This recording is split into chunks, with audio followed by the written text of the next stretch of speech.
அன்பு உறவுகளே, பாசங்களே, உங்கள் அனைவருக்கும் என்னுடைய வணக்கங்கள். இது என் பாட்டி சொன்ன கதை. இந்த பாட்டி சொல்றத கேட்டாதான் மறுநாள் காலையில் எனக்கு டிஃபன் கிடைக்கும். அதனால நான் கேட்டேன். நீங்களும் கேட்பீங்கல்ல, கட்டாயம் கேளுங்க. நீங்கள் ஆதரவு கொடுக்கக்கூடிய அந்த எனக்கு ஒரு பெரிய பெரிய விளம்பரம்லாம் இல்லாத ஒரு ஆள் தான். ஒரு சாதாரண ஒரு பிரஜை, ஒரு கிரியேட்டர்.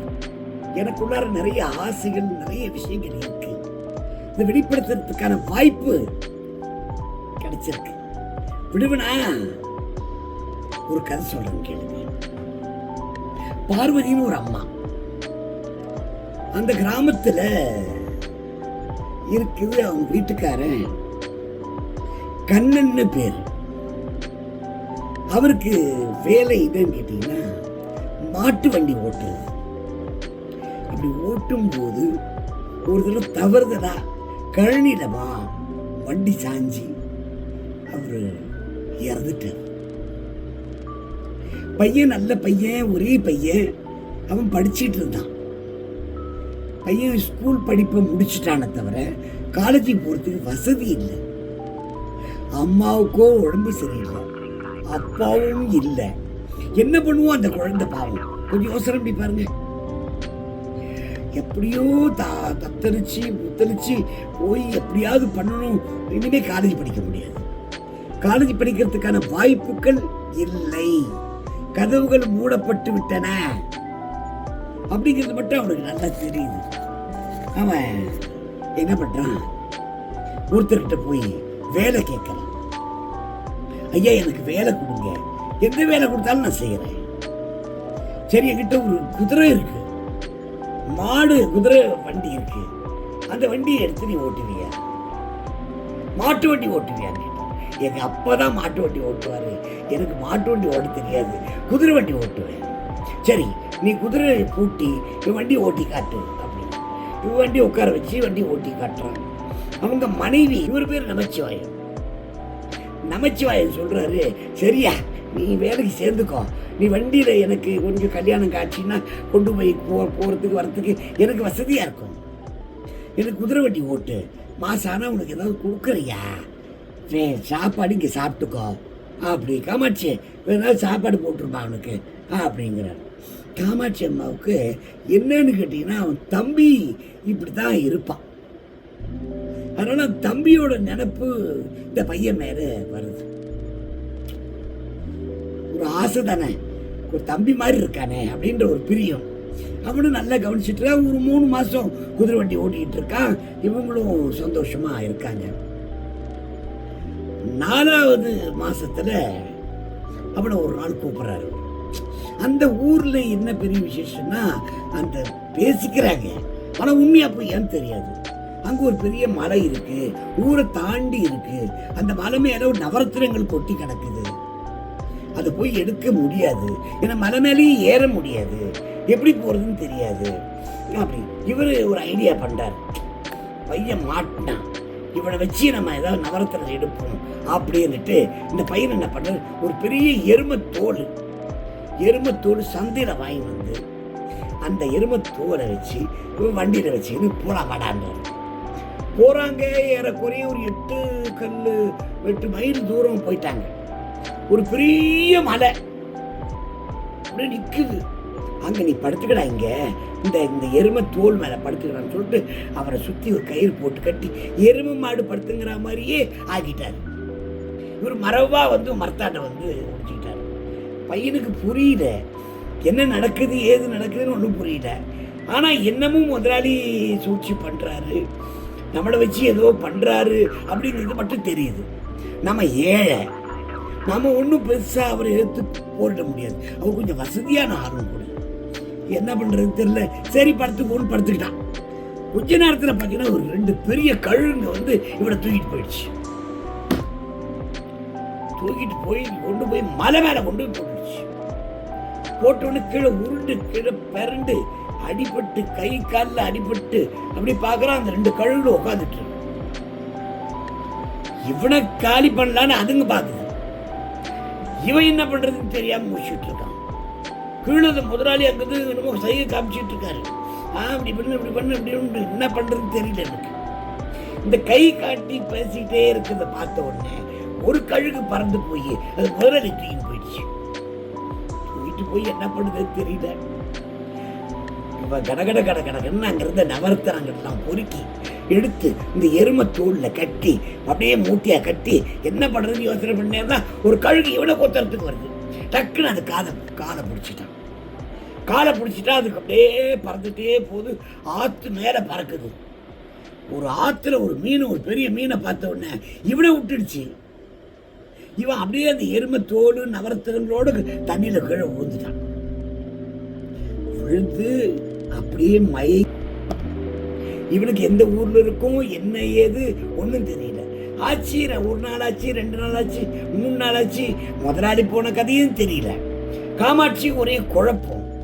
என்ன இது, இந்த பையனையும் காணும், முதலாளியும் இவரையும் நம்ம வீட்டுக்காரையும் காணுமே என்னன்ட்டு அது ஒரு குழப்பமா இருக்கு.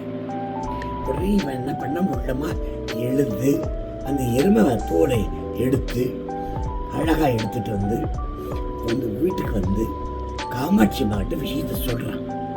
உங்க வீட்டுக்கார் என்னை கூட்டிட்டு போய் ஒரு கழுவுக்கு எரியாகத்துக்கு தயாரா இருந்தாரு. அங்கிருந்து நவரத்தனத்தை எடுத்து போட சொல்லிட்டு நவரத்தனத்தை எடுத்துட்டு வந்துடலான்ட்டு அவரு முடிவு பண்ணாரு அப்படிங்கிறது எனக்கு தெரிஞ்சு போச்சு. எனக்கு வேற வழி தெரியலைங்க. நான் அப்படியே யோசனை பண்ணிட்டே இருந்தேன். ஒரு கழுகு உங்க வீட்டுக்காரர் தூக்கிட்டு போயிடுச்சு. என்ன ஆச்சுன்னே எனக்கு தெரியாது. நீங்க இருக்கிற பணத்தை நீங்க எடுத்து ரெடி பண்ணிக்கங்க.